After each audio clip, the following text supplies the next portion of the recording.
बच्चों, कैसे हो आप सब लोग। Welcome back again to Eduvibe, the vibe of smart education. एक ऐसा प्लेटफॉर्म जिसके थ्रू आपकी लर्निंग बनती है और इंटरेस्टिंग और मज़ेदार। एक ऐसा प्लेटफॉर्म जिसके थ्रू आप ये समझ पाते हो कि किस तरीके से जो आप पढ़ते हो उसको आप अपनी रियल लाइफ में भी इम्प्लीमेंट कर सको। तो बच्चों, इस सीरीज में हम लोग कवर अप कर रहे हैं आपकी क्लास 8 सोशल साइंस की ज्योग्राफी की टेक्स्ट बुक, जिसका अभी हम कवर अप कर रहे हैं chapter number 2। Chapter 1 already cover up हो चुका है, जिसको हमने पार्ट्स में डिवाइड करा था, और सारे पार्ट्स कहाँ हैं? डिस्क्रिप्शन में।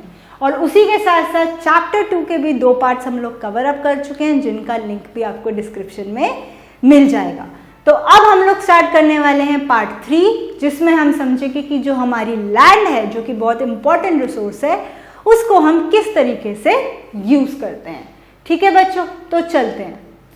तो लैंड को हम किस तरीके से यूज कर सकते हैं? लैंड को हम काफी डिफरेंट पर्पस के लिए यूज कर सकते हैं, जैसे एग्रीकल्चर यानी कि उस पर फार्मिंग करना।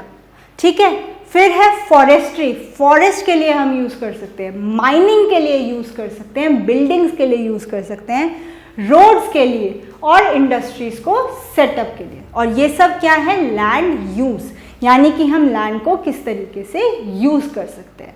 ठीक है, तो आप वो स्टोरी पर भी वापस जा सकते हो जो हमने माम्बा और पीटर की समझी थी, कि किस तरीके से हम अपनी लैंड को यूज कर सकते हैं।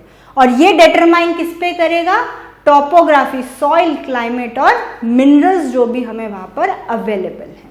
साथ ही साथ ह्यूमन फैक्टर्स, यानी कि लोग किस तरीके के हैं, क्या वो कर सकते हैं, उन पर भी डिपेंड करता है। ठीक है जी।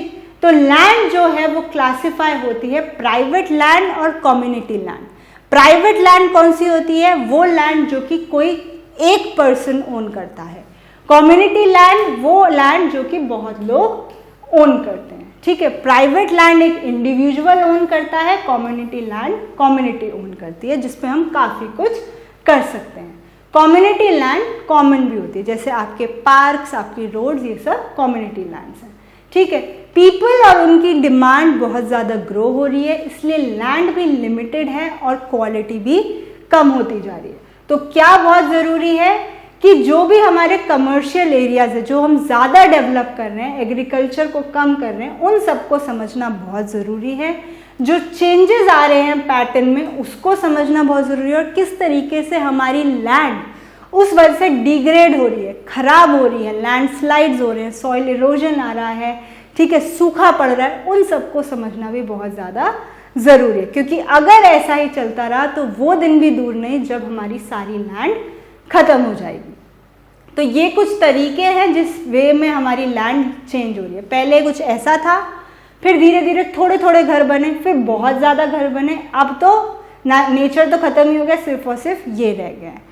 तो इन चीज़ों को बच्चों समझना बहुत ज़रूरी है कि जो लैंड है वो बहुत ही इम्पॉर्टेंट रिसोर्स है जहाँ हम रहते हैं, लेकिन टाइम के साथ हम उनको किसी तरीके से ख़त्म भी कर रहे हैं। तो उसकी अहमियत को समझना, अपने कॉम्प्लेक्स और अपने हाउसेस को समझना, बनाना इस तरीके से है कि आने वाला फ्यूचर बर्बाद ना हो। And with that we come to the end of this part, जिसमें बस हमने थोड़ा बहुत कवर अप करा कि लैंड को हम किस तरीके से यूज़ करते हैं, कैसे हम लैंड को अपने फ़ायदे के लिए यूज़ करते हैं, कि हम उस पर एग्रीकल्चर, फॉरेस्ट, माइनिंग और भी कई सारी एक्टिविटीज़ कर कर लैंड का यूज़ करते हैं। और अब मैं आपसे कब मिलूंगी? मैं मिलूंगी आपसे नेक्स्ट पार्ट में। तब तक के लिए स्टे ट्यून्ड, चैनल को सब्सक्राइब कर लो ताकि आने वाली कोई भी वीडियोस मिस ना हो जाए। And thank you, bye bye.